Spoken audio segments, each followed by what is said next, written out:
IT హబ్గా తయారు కావాలి, ఇంకా పెద్ద ఎత్తున అక్కడ నాలెడ్జ్ ఎకానమీ సిటీగా మారబోతుందని ముఖ్యమంత్రి కూడా ప్రకటించారు. కాబట్టి ముఖ్యమంత్రి గారు చెప్పినట్లుగా ఆ దిశగా అడుగులు పడుతున్నాయి. ఇటీవల కాలంలో మనం చూస్తుంటే కంపెనీలు రాక కావచ్చు, అలాగే ఎంఓయూలు చేసుకున్న కంపెనీలు ఇవన్నీ పెట్టుబడులు పెడితే పెద్ద ఎత్తున ఇంకా అభివృద్ధి జరిగే అవకాశం ఉంటుంది. సైదా గారు ఎలా రెస్పాండ్ అవుతారు? ఈ సమ్మిట్ కావచ్చు, అలాగే ఈ ప్రారంభోత్సవాలు మనం చూస్తూ ఉన్నాం. మీరు ఎలా రెస్పాండ్ అవుతారు? ఏం చెప్తారు? డెవలప్మెంట్ మీద పూర్తిగా దృష్టి పెట్టింది ప్రభుత్వం. విశాఖకు సంబంధించి ముఖ్యంగా ఐటీ హబ్ విషయంలో బాగా దృష్టి పెట్టినట్లు కనిపిస్తూ ఉంది కదా, ఏం చెప్తారు?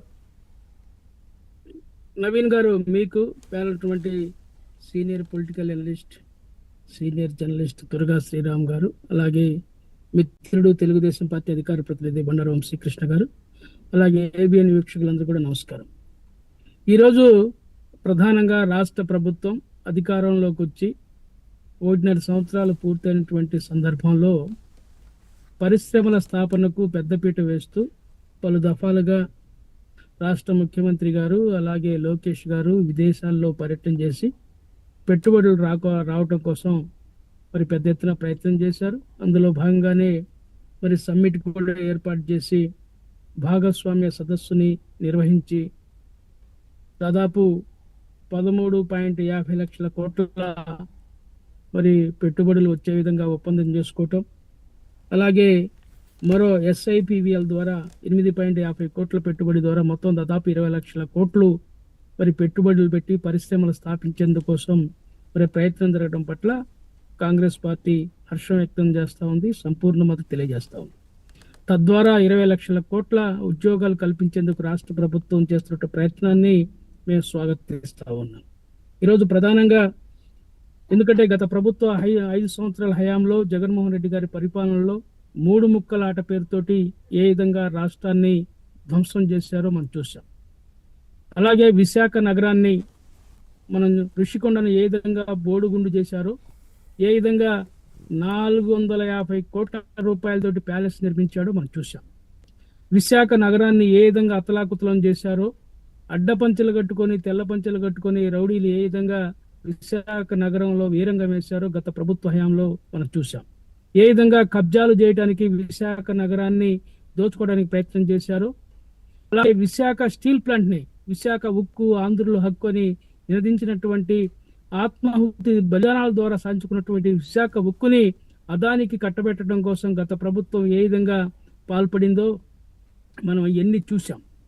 అయితే చివరికి జగన్మోహన్ రెడ్డి పరిపాలన మీద మరి విసిగి వేసారి రాష్ట్ర ప్రజలు ఏ విధంగా స్పందించి 11 స్థానాలకి ఆయనకి కట్టబెట్టారో, ఆయన ఏ విధంగా మరి గద్దె దించారో మన పరిపాలన చూసాం.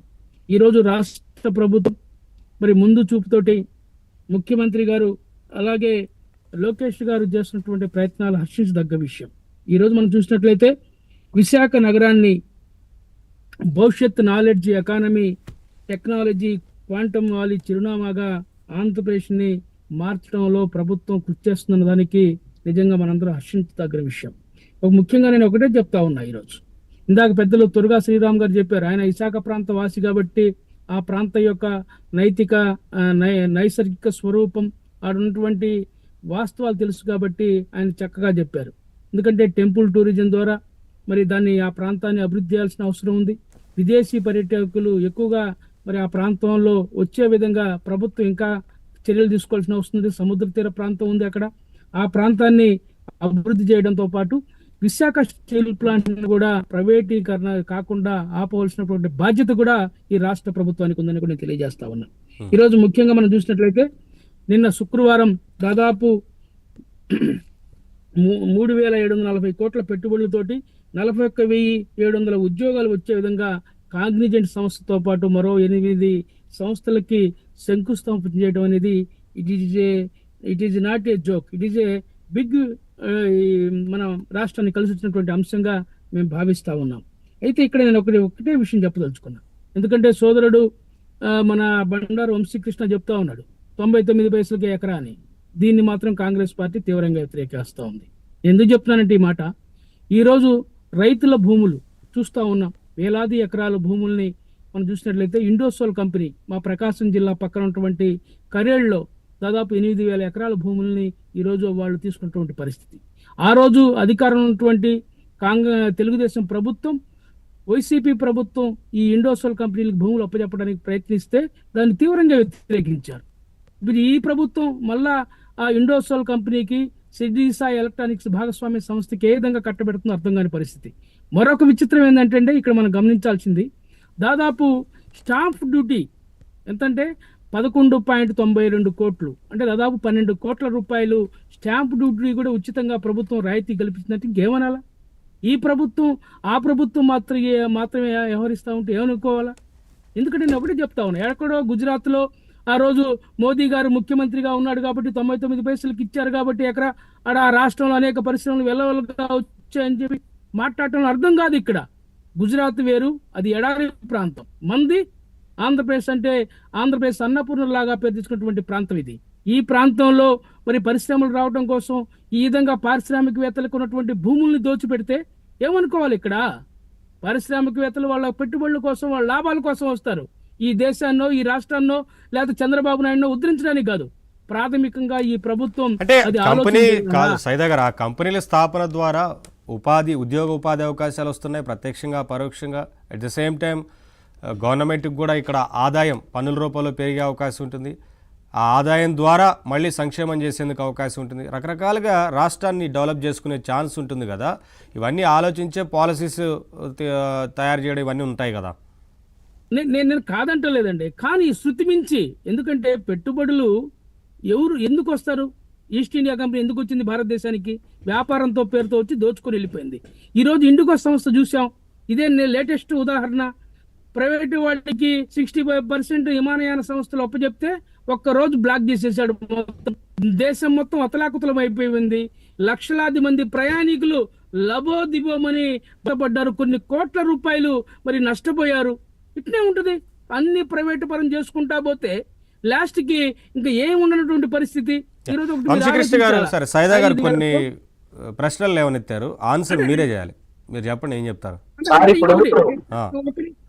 వంశీ గారు ఒక్క నిమిషం, నేను ఒకటి చెప్తాను. ఎందుకంటే ఎక్కడో అభివృద్ధి ఒక చోటనే పెట్టకుండా, గతంలో కూడా చంద్రబాబు నాయుడు గారు ఉమ్మడి ఆంధ్రప్రదేశ్ అలా ఏం పెట్టట్లేదే. హైదరాబాద్ ని రాష్ట్రం మొత్తం సర్వతోముఖ అభివృద్ధి మీద దృష్టి పెట్టారు కదా. నేను ఒక్క మాట నవీర్ గారు, నేను ఏం చెప్తున్నానంటే, ప్రకాశం జిల్లా చెందినటువంటి వాడిని మాది ప్రకాశం జిల్లా మారావూరు అసెంబ్లీ నియోజకవర్గం. ప్రకాశం జిల్లా వెనకబడ్డ ప్రాంతం. దాదాపు 1,50,000 ఎకరాలు ప్రభుత్వ భూములు ఉన్నాయి మా జిల్లాలో. ప్రభుత్వ భూములు రాజధానిని అనుకున్న ప్రాంతంలో ఏర్పాటు చేయాలని చెప్పి అప్పుడు ప్రభుత్వం పరిశీలన చేసింది, కానీ జరగల. కానీ ఈ రోజు 1,50,000 ఎకరాల భూములు దొనకొండ కానివ్వండి, మార్కాపూర్ కానివ్వండి, కనిగిరి ప్రాంతంలో కానివ్వండి, పశ్చిమ ప్రాంతం వెనుకబడ్డ ప్రాంతం, ఈరోజు మార్కాపూర్ జిల్లా అయింది. ఆ ప్రాంతంలో మీరు పరిశ్రమలు తీసుకురండి. ఎందుకంటే మీకు ట్రాన్స్పోర్ట్ ఫెసిలిటీ ఉంది, ట్రైన్ సౌకర్యం ఉంది, ఈ దొనకొండ ఏరోడ్రమ్ ఉంది, నేషనల్ హైవే దగ్గరలో ఉంది. అలాగే వెలుగొండ ప్రాజెక్టు ద్వారా మంచినీటి సౌకర్యం కల్పించేటువంటి పరిస్థితులు ఉన్నాయి, నీటి సౌకర్యం. ఇలాంటి పరిశ్రమలు ఉన్నటువంటి ఇలాంటి ప్రాంతంలో మీరు పరిశ్రమలు తీసుకురావాల్సిన అవసరం ఉంది. ఏదో అభివృద్ధి చెందిన ప్రాంతం విశాఖపట్నంలోనో లేకపోతే అమరావతిలోనో మీరు ఉత్తరాంధ్రప్రదేశ్ దక్షిణ కోస్తా చూసుకుంటే కాదు. వెనకబడ్డ ప్రాంతం ప్రకాశం జిల్లాలో కూడా మీరు పరిశ్రమలు స్థాపించడానికి ప్రభుత్వం చొరవ తీసుకోవాలా. కొన్ని పరిశ్రమల్ని ఈ యొక్క దొనకొండ ప్రాంతంలో, అలాగే కనిగిరి ప్రాంతంలో, మార్కాపూర్ ప్రాంతంలో ఏర్పాటు చేయడానికి ప్రభుత్వం కృషి చేయాలని చెప్పి కూడా మేము కాంగ్రెస్ పార్టీ తరఫున కోరుతా ఉన్నాం. ఎందుకంటే అక్కడ ఉన్న అవకాశాల గురించి, ఆ ప్రాంతంలో ఉన్న ఏమున్నాయనే విషయాల గురించి వివరిస్తున్నారు. సరే, అన్ని ప్రాంతాల అభివృద్ధి చేయాలి, ప్రభుత్వం కూడా అన్ని ప్రాంతాల మీద అభివృద్ధి మీద దృష్టి పెట్టిందని